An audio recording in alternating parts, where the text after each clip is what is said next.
یہ old age home کے اندر بڑا سا سرسبز لان تھا۔ یہاں کئی عورتیں گھاس پر بیٹھی شام کی چائے کا لطف اٹھا رہی تھیں۔ وہیں ایک کونے میں لگی بینچ پر بیٹھی وہ عورت آسمان پر اڑتے پرندوں کو ساکت نظروں سے دیکھ رہی تھی۔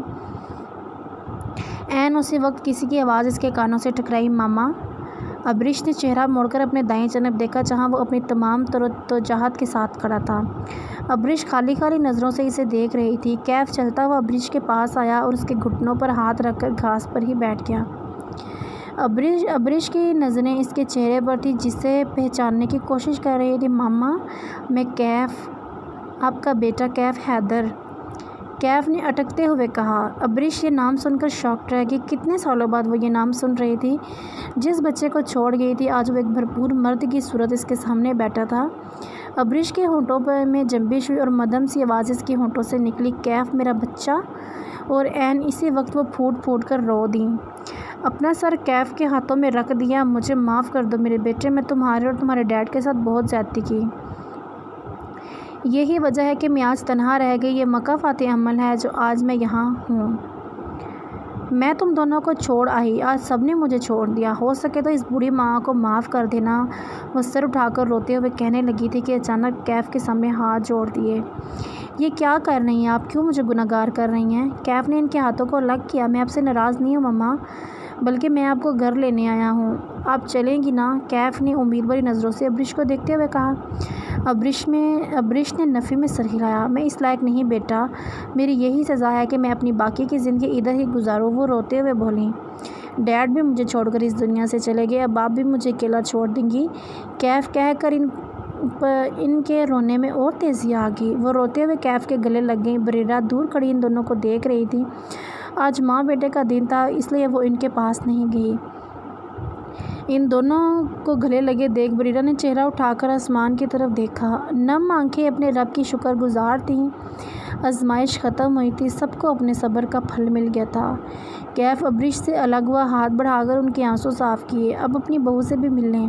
کیف نے بریرہ کی طرف اشارہ کرا جو کھڑی انہیں دیکھ رہی تھی۔ ابریش نے بریرہ کی طرف دیکھا اور ہاتھ بڑھا کر پاس آنے کا اشارہ کیا۔ بریرہ چلتی ہوئی ان کے پاس آئی۔ اپنی بہو سے ملیں، ہے نا بالکل بندریا جیسی، کیف نے شرارت سے کہا۔ بریرہ نے گھور کر اسے دیکھا۔ ابریش نے اپنی بے ساختہ آمٹ آنے والی مسکراہٹ دبائی۔ نہیں ماشاءاللہ بہت پیاری ہے۔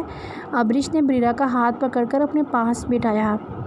اللہ تم دونوں کو خوش رکھے، ابریش نے کہتے ہوئے دونوں کو ساتھ گلے لگا لیا۔ بریرہ نے ابریش کے گلے لگے کیف کو دیکھا۔ اس کی آنکھوں میں اشارہ تھا کہ گھر چلو پھر بتاتی ہوں کون بندریا۔ کیف نے ابریش کی کمر کے پیچھے سے اس کا ہاتھ پکڑ لیا۔ بریرہ نے تیکھی نظروں سے اسے دیکھا۔ کیف نے مسکراتے ہوئے آنکھ ماری۔ بریرہ اسے گھورتی دھیرے سے مسکرا دی۔ اب ان کی نوک جھونک اور شرارتیں ساری زندگی چلنی تھی۔ اندھیری رات کے بعد روشنیوں سے بھری صبح نے ان کی زندگیوں میں دستک دے دی تھی اور اب ان کی محبتوں اور خوشیوں کو بڑھتے ہی چلے جانا تھا۔